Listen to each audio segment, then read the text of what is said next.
to Pete and Hannah's Watch List. I'm your host, Pete Mitchell. I'm here with my great co-host, Hannah! Hello, people. Hannah. We are here today for the AFI Top 100 10-Year Revisited podcast. Yep. We'll review the movies from the 2007 list of the AFI Top 100. This week we're movie number 91. But before we begin, let us tell the listeners and the viewers what they should do. Pretty please leave a like and subscribe to our channels. And leave a comment down below on your favourite top AFI movie so far. Hit the notification button and you'll get great content like this one, including We Interrupt Regular Programming, which is our TV podcast, where I reviewed True Detective Episode 2 and Masters of the Air, the first 2 episodes. Great week coming up on the channel. We're reviewing Colour Purple and Anatomy of the Fall, and we'll have the usual movie news and clickbait, blockbuster, and 2011 championship belt holder. But let's get on to what we're here to talk about today, and it's the AFI Top 100, movie number 91, and it's Sophie's Choice. Released in December 1982. Yep. Have you seen this one before? Nope. We watched it today on SBS On Demand, which you get ads through, but it's a free service in Australia. Yeah, they have a lot of different movies from around the world, actually. Yeah. The elevator pitch: a writer moves into a share house in Brooklyn and meets Nathan and Sophie. The maker's studio was Universal. They had a great 1982 hand. Yeah. E.T. They would have been, they would have had a great year. Which is also on this list at number 24. Yeah. Okay, so story behind this. It was based on a book from 1979. Mm-hmm. It was written by William Styron. He had a conversation with a neighbour when he was a kid, and she was a survivor of Auschwitz, and she told him a story, and then it always stuck with him, and he wrote a book about it. But this is not a true story. Yes. This is just him musing on what could have happened. Yeah. He was a really good writer. He was a great friend of James Baldwin and Truman Capote. Oh, so he had written a few different books. A lot of them had controversy, including this one. The controversy surrounding this one was he chose Sophie as a Polish Catholic and not a Jewish person. Yeah, okay. So yeah, it was very controversial at the time. Yes. Yeah. And it was also highlighting the fact that in Poland there was a lot of anti-Semitism before the Nazis came along. Yeah. The budget was $8 million, and Alan J. Bakula, he was the writer, the director, and one of the producers. He had read excerpts from the book, and he desperately wanted to convert this into a movie. Yeah. He was going to only just write it, and he was going to get his friend Mike Nichols to direct the New York scenes, and another great director, Milos Forman, who directed Amadeus. He was going to do the scenes set in Auschwitz, but it wasn't going to work, and then so Alan J. Bakula took over. Yeah. A lot of great actors were up for the role of Nathan, including Dustin Hoffman and Al Pacino. A lot of these movies around this time, like all the same guys were up for the same roles. Yeah. Like we talked about French Connection, and it was Paul Newman and Jack Nicholson. Yeah, it's the same type casting kind of thing. For the role of Stingo, as you'd say in Australia, Peter McNichol went through an intensive audition process to get it. Other people that were up for Sophie included Sally Field. Yeah. Okay, I see that. Yeah. Meryl Streep hadn't watched this movie. Read the. No, I hadn't watched it. So she only watched it when she was on the Oprah show, and she watched it, and she'd never seen that one of those last scenes that we're going to talk about in the movie. It's she was desperate to play this part. She begged Alan J. Bakula. Oh, okay. Begged him to get the role. This, yeah. And finally he said, okay, let's do it. And so he had a loose set where he allowed 3 weeks of rehearsal. It was treated like a stage production in the Pink House. I see that. And he allowed them to ad-lib. So they didn't have to stay on to the lines. Yeah. Let's talk about Alan J. Pakula. He was the director of Sophie's Choice, and he also wrote it. And he directed The Parallax View. He also directed All the President's Men, and he directed one of my favourite 90s thrillers, The Pelican Brief. Oh, wow. Yeah, no, great. He never won an Oscar. It was such a shame. He also produced a classic movie from 1962, To Kill a Mockingbird. So what a great career he had. He was tragically killed on a highway. Someone had ran into him. A pole went through the windscreen and hit him in the head and killed him instantly. Wow. Okay. Wow. So that was a terrible way for Alan J. Pakula to go. Wow. True crime and movies. Here we go. Okay, so let's talk about some of the actors in this movie. We've got Meryl Streep. She starred in Out of Africa, Deer Hunter, Kramer versus Kramer. Yeah. This is before, or this was after she'd already won an Oscar for Kramer versus Kramer. Oh, okay. So she'd been nominated a few times, and she doesn't win an Oscar for another 29 years after this one. Yeah. But she was nominated 2 years after for Out of Africa, which won Best Picture. Yeah. Kevin Kline, this is one of his first movies. He produced 2 movies at the same time, and this one came out just slightly after. And he's been in so many great movies. He was in The Big Chill. Mm-hmm. He was in A Fish Called Wanda. Mm-hmm. A detective movie that I really love called January Man. It's really hard to get. And In and Out, just so many great movies. Kevin Kline is a really great comedic actor, and you can definitely tell, like, he would be probably Robin Williams light, I reckon. Well, you could, in this movie, there's a little bit of, like, showmanship. Yeah. And so you can see that. Peter McNichol, he starred in many movies. Like, he was in House Sitter as Steve Martin's friend. Yeah. But he was best known for his TV roles of Chicago Hope and Ally McBeal, so he was a good friend of David E. Kelly.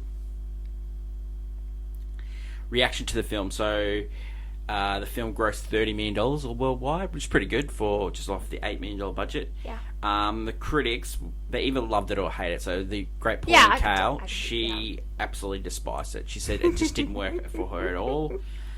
New York Times, Siskel and Ebert, LA Times loved Meryl Streep. Said she's the best thing ever. She won Best Actress. Yes. They're also nominated for Best Adapted Screenplay, but they didn't receive any love other than for Meryl Streep. Yeah. I think they got it right. I think Meryl Streep is a once-in-a-generation performance, and I think the Oscars got it right. Yeah, no, this is definitely a performance you shower with love and attention. She is just amazing in this movie. Yeah, I mean, she has to. She's holding it. She's holding the whole thing together. Like, it's her story. Like, it's her character's story. It's everything she's going through. It's Sophie's Choice. Yeah. Yeah. Reaction to the film recently. So it's 85% on Rotten Tomatoes. It's got 3.6 Letterboxd, which I thought was quite low for this type of movie. IMDb is 7.5. This is not a Film Bros movie, though. I think it is a little bit. This is a Film Girls movie. No, I think it's a Film Bro movie because Pakula's a film bro. Yeah, okay. He's a huge film bro, like Parallax View, All the President's Men. No, I get those movies, but they include this into his. They include that. Yeah, they in his Mount Rushmore. So like the 4 movies they have on it. This is it. All the President's Men, Parallax View, and then Presumed Innocent with Harrison Ford. There is like his 4 Mount Rushmore movies. Things that are written recently, they actually did a roundtable for the Blu-ray, and they interviewed the girl that played Sophie's daughter, and she said how emotional that scene was, and that, like Meryl said, that they did that in one take, but the daughter remembers differently. She remembers that it was 13 times, and they chose one where every time she got pulled away, she was acting more and more hysterical, and they chose one of those later takes because Meryl gave the same performance every time, but the daughter, like, she said that she got worse because she was really she had been told that she was really close with Meryl Streep, and so she hung out with Meryl Streep on set and all that stuff like that. Oh, okay. So yeah, they they spent 3 months filming the New York scenes and only 2 weeks doing the Auschwitz scenes. Everything else. Oh wow. Yeah. So Meryl Streep, there was a big gap in between. Meryl Streep had to lose a lot of weight. Yes. Cut her hair famously. Yeah. So it's a big thing. You cut your hair and you normally win an Oscar for it. Well, yeah. That's a big change for.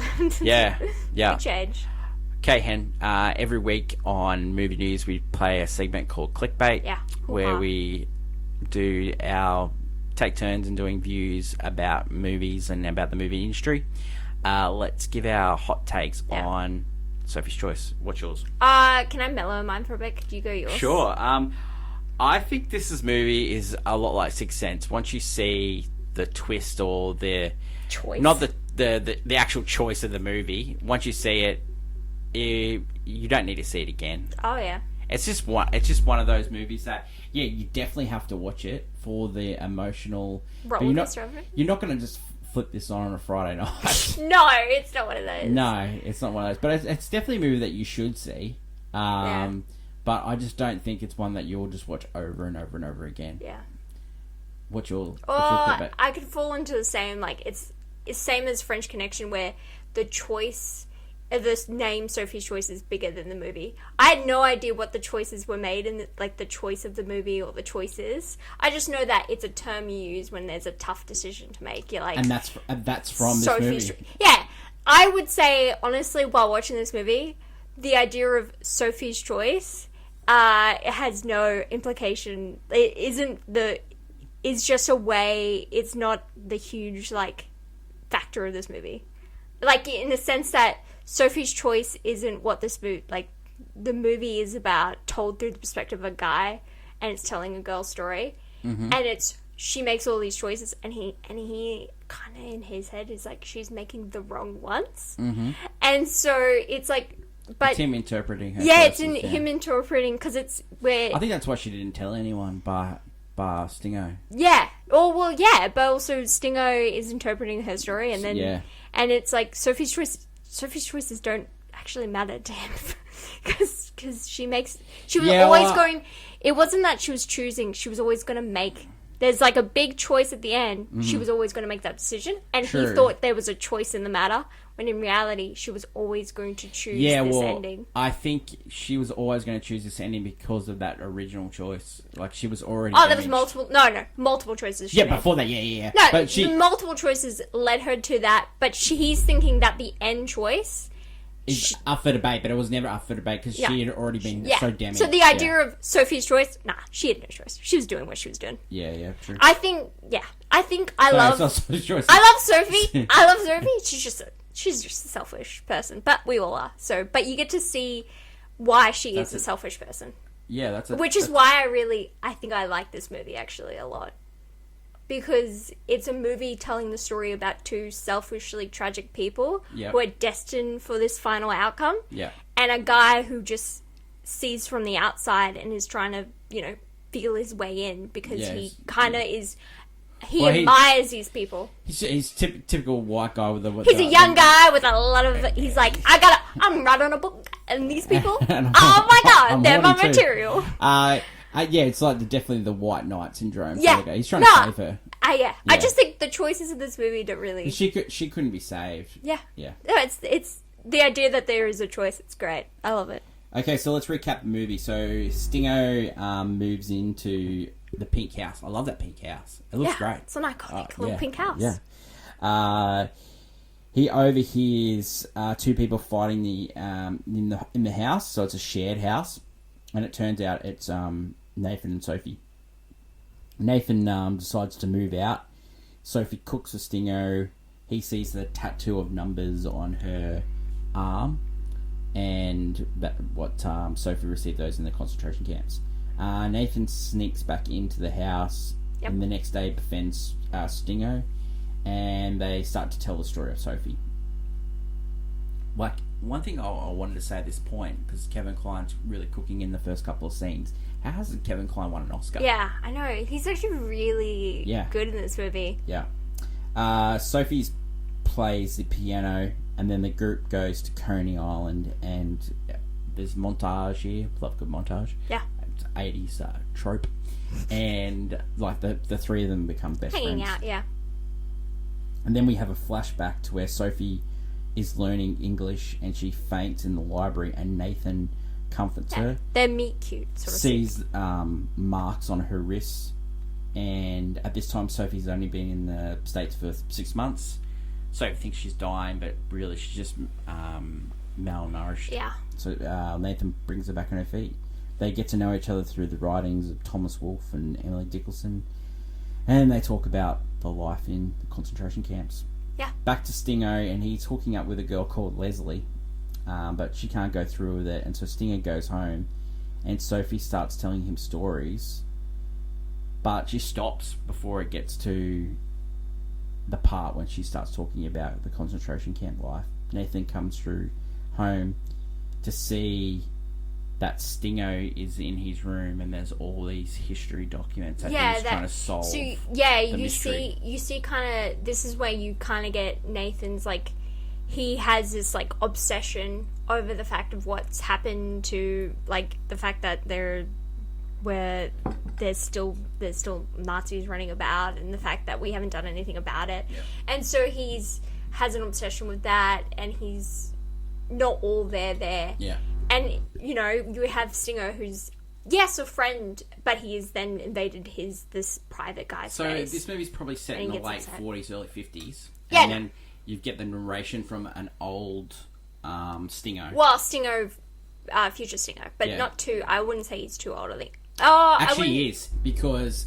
they tried to age Peter McNichol's voice up, and it Really? didn't work, because it's supposed to be Stingo in his late 50s. Oh, okay. Yeah, so retelling the Because story. he is retelling the story. Yeah, from in the 80s. Yeah. They got a famous actor who's worked on West Wing and stuff like that to play Yes. the narrator. So Stingo learns that Sophie's dad was anti-Semite and decides that he is going to leave Brooklyn. Yeah. But then, as he's leaving Brooklyn, Sophie finds him and then actually tells the story of her father and her time in Poland. She actually tries to open up at this point. Until you get the big flashback, and then her time in the camp, which becomes a secretary for the leader of the Auschwitz concentration camps. After this, Stingo learns from Nathan's brother that he has schizophrenia. Yeah. So he has a lot of mental health issues. He's not a biologist, like he keeps telling No, Sophie. he's making it up. He works at the library. And you can tell this because he's up and down like a yo-yo through the scenes. One day he's all over the two, and then next day he's saying that they're having an affair, which they're not. Nathan threatens Sophie and Stingo, and then Stingo and Sophie escape, and then Stingo asks Sophie to marry him. Sophie says no, and then she tells the story of the choice that she had to make on the train at Auschwitz, and she says to Stingo that you cannot marry me. Basically, I'm broken, and this was fun, but I realized when I woke up, it's not going to work out. Yeah, like, so I she can't writes a do letter, this. yeah. I have to be with Nathan. Like, we're two broken souls. Yeah. We need to be together. Yeah. Sophie responds. And we've had the final scene of Sophie and Nathan dying in each other's arms, and that's the end of the movie. Reasons to see this hand. It's an emotional, gripping performance by Meryl Streep. It's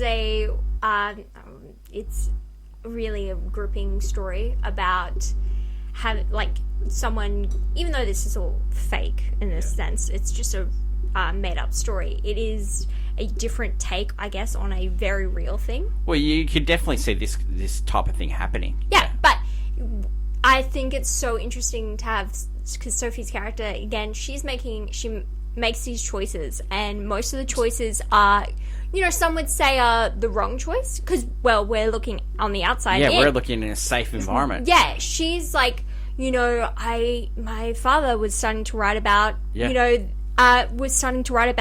extermination idea.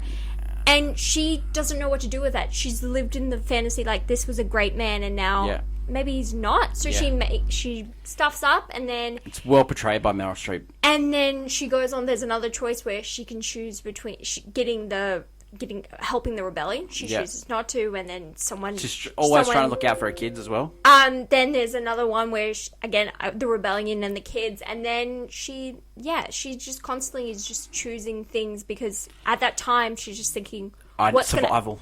Survival. What's going to work best? And and then when she's safe after all that, she's realized I don't like any of the choices I made. Yeah. And so her last choice is not to survive. And basically. that's the thing, when meeting Nathan gave her that second wind. Yeah. But Nathan was a soul that's heading on a downhill slope. Yeah. And so she's like, I'd rather go down with him than be alone and try again. Like, she's over life at that point. So it's great. It's an interesting, tragic story. And I love it. I think I just hate it's told from the perspective of the other guy. Because I find him incredibly annoying. Yeah, well, that's the reason not to see for me. Because I don't believe that those two people would be friends with that guy. I just don't believe it. I could see them, bringing him in because they're going downhill. They won't have technically a future, so to speak. Yeah. And so they bring in this guy. He's like, he's like almost like a young, like a kid to them. Yeah. And so they're like having fun, and they're this like big family, like this like small family lifestyle together. They're just having fun in the glory days because eventually it will not end well. This is them trying to work on being happy, but it's still not gonna end up well. They're just using him, to be honest. Yeah. And he was all for it because he idolized them, then realized, oh, I kind of really like Sophie. Maybe I could get with her because he's not all there. He's broken, yeah. I really like the way Pakula sets up the Auschwitz scenes. Like, it's well recreated. Like that wasn't set in the actual thing. They set that in Czechoslovakia, so they recreated that, and the recreation it looks harrowing. It is also crazy when you're watching this movie, and halfway through it changes to a completely different film. It does, doesn't it? Like it's just three friends hanging out, and then bang. Almost like we're watching this tragic love story happen, but then we're like, okay, but you want to know Sophie? This is who Sophie Let's is. Inform this is what happened. You on the real Sophie. He wanted to know. He pushed. Hen, does this deserve to be on the list? Yeah, I think 100% does. Oh, really? Yeah. Oh, I say no. We've watched movies like Last Picture Show and stuff, and you go, why is this on the list? Yeah, well, I thought... And then you go. I thought Last Picture Show didn't deserve to be on the list, and I don't think this deserves to be on the list either. I think this deserves to be on the list because this is an aspect of movies, especially American movies, that needs to be celebrated. Well, not celebrated, but recognized, because it's the tragic women love stories. Okay. And so, if you don't you think A Star is Born and all that, but don't you think that was there's better versions of this? I say there may be, but not as well acted as say we're having Meryl Streep. Meryl Streep is now celebrated as one of the greatest actresses of all time. Do you think? So you got to go. This is included on the list because Meryl Streep's performance alone? I think 100%. Yeah, I would. This is her peak. I really think. Honestly, I have not seen young Meryl Streep movies. I've seen like her in Kramer vs. Kramer, and she was amazing in that, and she was also great in Deer Hunter. But this is the best of all those performances. Yeah, no, she gives an incredible performance. She also she worked on doing those accents because the character knows so many different languages, so she worked on all that, and you can tell, and she's absolutely amazing, stunning, incredible. And I think the movie, the reason it's chosen, it's on this list. But it's also the idea of that tragic love story mixed in with a really star-studded, actress's portrayal of, tragedy. It happens a lot now in movies where this is why most, you get the Oscar for Shave Your Head because you go through something horrific. Yeah. And it's, again, this is one of those movies. 100%. And if you're going to choose one, I think this is going to be that one. Do you think it deserves to be higher? No, I couldn't say at the moment with not knowing what's up later in the list because I haven't seen a lot. As we're going a bit up, I'm not seeing many. Yeah. So I wouldn't so far, just because, but I think I really did like this movie. Mm-hmm. And it definitely, like, I love tragic love stories are, like, bread and butter, you know, next to, like, true crime and stuff. Like, it's bread and butter for most women. But, you know, I would definitely, like, put it on here. And I think it's fine where it is right now. Yeah. It's weird that it's above certain movies, but... I haven't told you this, but we're going to do, like, a couple of episodes through this where we're going to re-rank. Yeah. So, like, maybe every 25 we're going to re-rank. Yeah. And then we'll do a whole new re-ranking. And our do the right thing and stuff will be, like, way Yeah. at the top. Would you buy this on Blu-ray? Yeah, I would definitely. I personally would. Oh, wow. I actually really like this movie. Yeah. Would you watch this again? Yeah. But I'd say it falls into something like The Whale, where the performance where not The Whale's that great of a movie. It's more of the performance is outshining. But for me, I liked the movie and I liked the performance. I wouldn't buy it. I wouldn't watch it again. You were like, done. Yeah. Even while watching it, it was like, I can't do this. Yeah. You also knew the choices? Yes. You didn't watch the movie, but you knew the choices. Yeah, well, it's just in pop culture. I just knew it was a tough choice. I didn't know the choices, but in the sense that, she gives an incredible performance. Rating for this one? Where do you fall in? I was getting Golf Club. I was getting Golf Club just for Meryl alone. Alone just, like, you know, Kevin Kline, can I also just, like... I love Kevin Kline. I really did like him in this movie. Yeah, he was really good in it. You know what really let down? Is Stingo.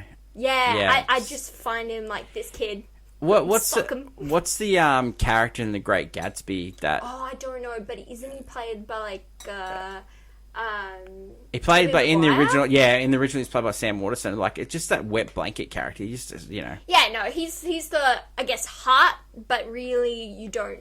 He feels inconsequential to what's going on. That's it for Sophie's Choice. Yeah, it wasn't a hard choice to make. That was pretty tough. Pretty tough watch. Next week it's Swing Time, so from the 30s. Oh, wow! What a switch! And Fred Astaire, it's on Apple TV, so we're watching that. Incredible switch. Leave feedback, good or bad, and we'll read the best ones on the show. Last week, everyone was agreeing with Hannah that Ray Liotta deserved more kudos. Yeah. Great call, Han. I love. That is it for today's show. That laugh. Great. That is it for today's show. Don't forget we've got Swing Time next week. We also got we interrupt this regular program where we're going to start reviewing the new episodes of Curb Your Enthusiasm, which I'm really looking forward to as well. Hen, what's next is tomorrow, and then we've got movie news. So busy week for us as usual here on the watch list. Thanks once again for all your efforts. Thank you for listening and watching. You can catch us on YouTube, Spotify, Apple, and everywhere you get your good podcasts. Don't forget you can get us on TikTok, Facebook, Instagram, and X. Thanks everyone for all your support. We love it. Until tomorrow when we catch up for what's next, it's bye for now. Bye.